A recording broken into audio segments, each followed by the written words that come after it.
बिस्मिल्लाहिर्रहमानिर्रहीम। Day student, आज का जो हमारा टॉपिक है फॉर क्लास 9th वो है चार्ल्स लॉ। ठीक है, हमने इससे पहले बॉयल लॉ पढ़ा था, तो अब आते हैं चार्ल्स लॉ। चार्ल्स लॉ को पेश करने वाले जैक्स चार्ल्स थे।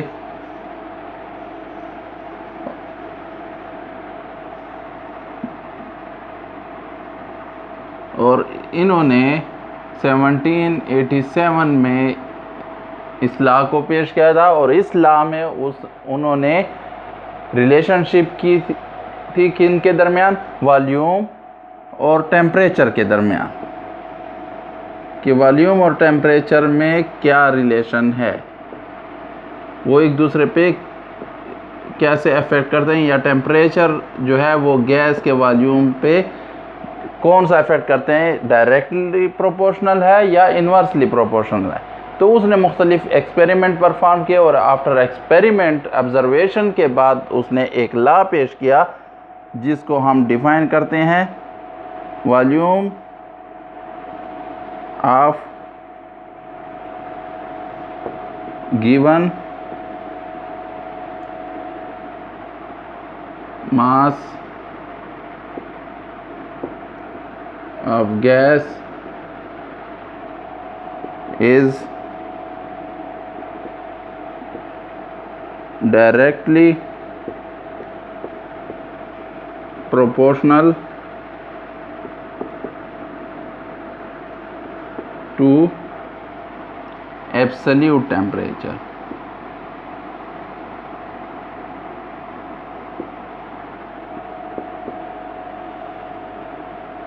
लेकिन शर्त थी एट कांस्टेंट प्रेशर, कि प्रेशर को क्या रखना है, फिर कांस्टेंट रखना है। बॉयल लॉ में हमने टेम्परेचर को कांस्टेंट रखा था, यहाँ पर हम क्या कांस्टेंट रखेंगे, प्रेशर को, और रिलेशनशिप देखेंगे किसके दरमियान, volume of given mass of A gas से, यानी नंबर ऑफ मोल या अमाउंट ऑफ गैस फिक्स्ड होनी चाहिए, वो भी कांस्टेंट होनी चाहिए, वो भी दरमियान में चेंज ना हो आपकी ऑब्जर्वेशन या एक्सपेरिमेंट के दरमियान।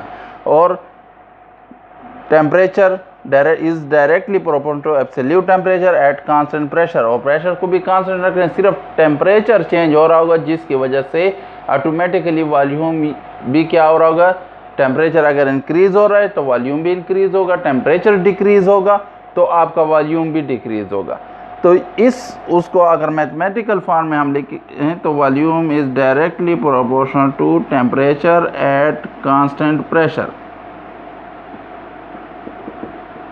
तो ये P से प्रेशर आपका हो गया, और इसको फिर हम प्रोपोर्शनलिटी साइन को एक कांस्टेंट के साथ रिप्लेस करते हैं जिसको Kc कहा जाता है। ठीक है, और ये T Kc जो है ये क्या है, Charles constant of Charles law है। अब फॉर एग्जांपल आपके पास एक गैस है और वो टेम्परेचर जो उस वक्त था वो T1 था, तो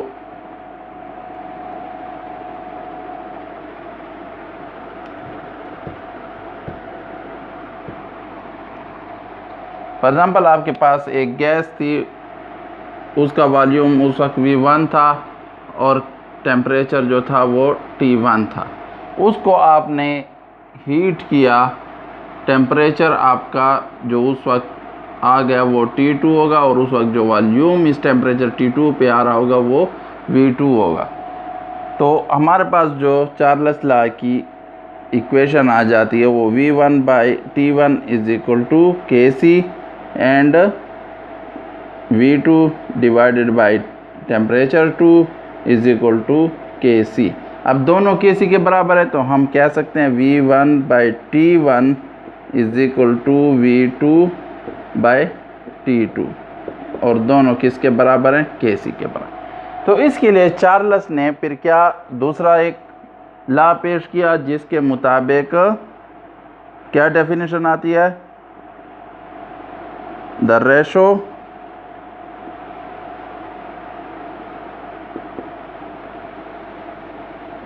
between volume and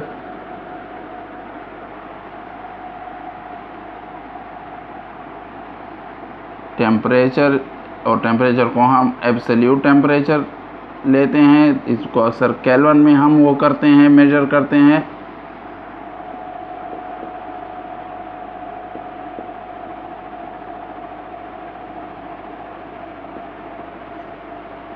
for a given mass of gas remain constant at constant pressure, यानी प्रेशर आपका कांस्टेंट होगा तो जो भी आप मुख्तलिफ एक्सपेरिमेंट करेंगे, टेम्परेचर को चेंज करेंगे या कूलिंग की तरफ ले आएंगे या हीट करेंगे गैस को, तो उनके दरमियान जो उस वक्त वॉल्यूम होगी, उनके V1 और T1 जो आपने इनिशियल स्टार्ट किया एक्सपेरिमेंट, और फिर जब आपने एक्सपेरिमेंट टेम्परेचर को एक कांस्टेंट रख दिया कि बस मैंने 100 पर करना है, तो 100 पे आपने वॉल्यूम मालूम कर लिया तो वो V2 हो गया। तो इनके दरमियान जो रेशो इनिशियल के दरमियान जो आएगी और इनके दरमियान आएगी, वो आपके पास हमेशा दोनों की सेम वैल्यू आएगी। तो इसका मतलब है कि वो हमेशा कांस्टेंट, आप 1000 पे लें, आप 200 पर लें, 2000 पर लें, तो आपकी जो रीडिंग रेशो आएगी वो आपने अगर 0 सेंटीग्रेड से शुरू किया तो वो रेशो, और जो आपने कोई हाई टेम्परेचर पर रेशो ली है तो वो सेम हमेशा आपके पास आएगी। ठीक है, वो कांस्टेंट रहेगी। शर्त क्या है? प्रेशर आपने कांस्टेंट रखना है और अमाउंट ऑफ गैस यानी number of moles of gas आपने कांस्टेंट रखने, तो तब आपके पास वो वैल्यू रेशो जो होगी किन दरमियान, वॉल्यूम और टेम्परेचर के दरमियान, तो वो हमेशा आपके पास कांस्टेंट आ रही होगी। तो ये हो गया उसकी लॉ। अब इस लॉ को एक्सपेरिमेंटल वेरिफिकेशन उसने की, क्योंकि कोई भी लॉ अप्रूव्ड होने से उसको लॉ जब का दर्जा मिलता है तो उसके ऊपर बहुत सारे एक्सपेरिमेंट होते हैं। जब वो एक्सपेरिमेंट सेम रीडिंग दे जो साइंटिस्ट ने अपने थ्योरी में या स्टेटमेंट में कहा होता है, तो तब वो लॉ बनता है। तो इसके लिए हमने फॉर एग्ज़ाम्पल अगर एक्सपेरिमेंट करें इसकी वेरिफिकेशन के लिए, तो आपने एक वॉल्यूम लिया जो V1 था गैस का, गैस आपने इसमें भर दी, 1 मोल थी, 2 मोल थी, जो भी थी वो आप लिखेंगे। ठीक है, तो आपने क्या कर दिया, इसको बर्नर से हीट दी,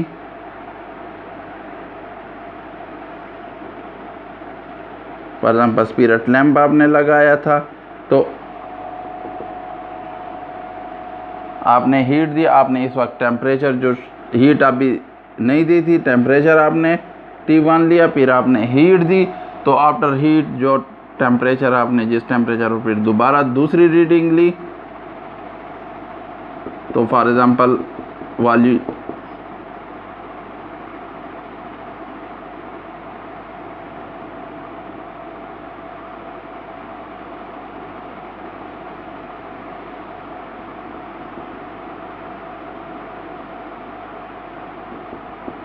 अब यहाँ पर जो आफ्टर हीटिंग वो फॉर एग्ज़ाम्पल कोई भी टेम्परेचर था उसको आपने T2 का और ये V2 बन गया गैस का वॉल्यूम। तो उन्होंने जब मुख्तलिफ रीडिंग ली और रेशो फिर निकाली तो वो रेशो सेम आ रही थी ऑब्जर्वेशन की। तो ये क्या थी, चार्ल्स लॉ वेरीफाई हुआ कि वाकई जो उसने स्टेटमेंट दी है वो सही है। ये आप उसमें कर सकते हैं, लेकिन ये जो पिस्टन होगा ये फ्रिक्शन लेस होगा, और यानी इसको ज़्यादा फ्रिक्शन की इसको ना मिले, और ये वॉल्यूम के साथ बड़े जो प्रेशर बिल्ट होगा, असल में ये काइनेटिक एनर्जी ऑफ मॉलिक्यूल ज़्यादा होती है टेम्परेचर के साथ, जिसकी वजह से ये कोलिजन ज़्यादा हो जाती है पर यूनिट वॉल्यूम, और वो आपका पर यूनिट एरिया जो कोलिजन ज़्यादा होगी उसकी वजह से पिस्टन ऊपर को उठ जाएगा और आपके पास जो वॉल्यूम नया आएगा वो इंक्रीज्ड वॉल्यूम होगा। लेकिन जब हम रेशो निकालेंगे तो रेशो आपके पास सेम आएगी, जो आपने इनिशियल शुरू किया था उसी के बिल्कुल सेम आएगी। तो ये आपका लॉ वेरीफाई हो गया। और अगर हम इसके लिए फिर ये आपका टेम्परेचर हो गया,